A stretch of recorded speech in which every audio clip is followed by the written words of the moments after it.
कधीच नाही चुकणार तुमचे फेवरेट टीव्ही शोज झी5 सोबत, तेही एकदम फ्री।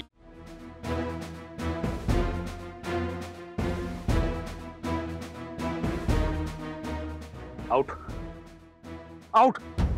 Okay bye. नाही अंकल, ऍक्च्युली छोटासा प्रॉब्लेम झालाय। आता काय झालंय?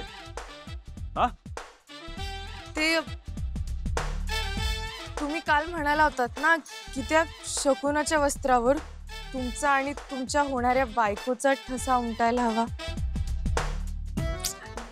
तर काल नाही का ते चुकून माझ्या अंगावर हळद पडली ना, तेव्हा चुकून माझ्या हाताचा ठसा या वस्त्रावर उमटलाय।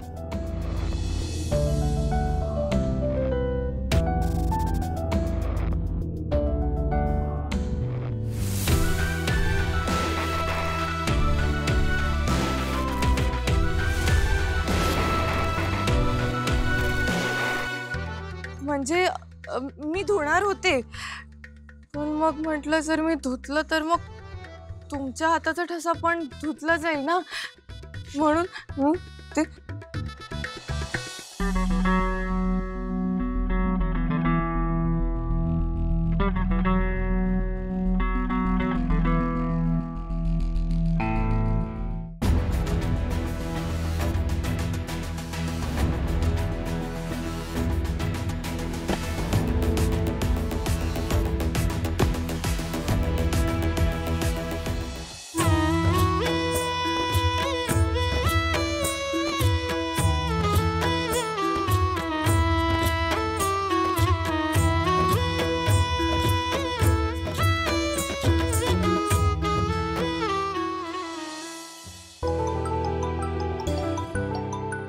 सारखं वाजतोय माझा फोन।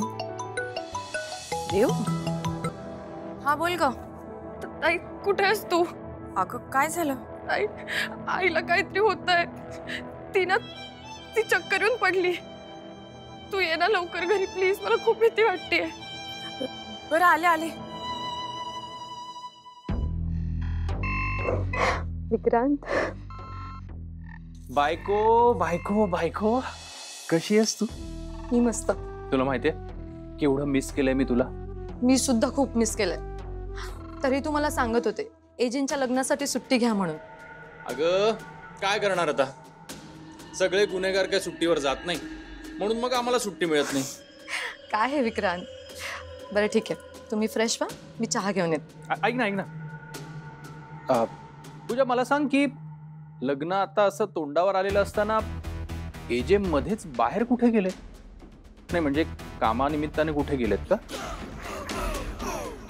कसं आहे ना मिस्टर देशमुख, तुम्हाला जशी तुमची ड्युटी सोडवत नाहीत ना, तसं तेही कुठे काम करायचं थांबतात। कुठली तरी मीटिंग आहेत म्हणालेत, येतील। पण एक मिनिट, तुम्ही ते असताना का नाही आलात? नाही म्हणजे तुमची आणि त्यांची भेट झाली असते ना, म्हणून विचारलं। हो तुझ्या, मला माहितीये आमची भेट झाली नाही। ते काय एजे इथे आले तेव्हा मी बाहेर गेलो ना कामाने, म्हणून मग। पण ते आता आल्यावर मी भेटेन त्यांना। बरं ठीक आहे, तुम्ही बसा, मी आलेच। झी5 ॲप डाउनलोड करा आणि पहा सर्व एपिसोड्स एकदम फ्री।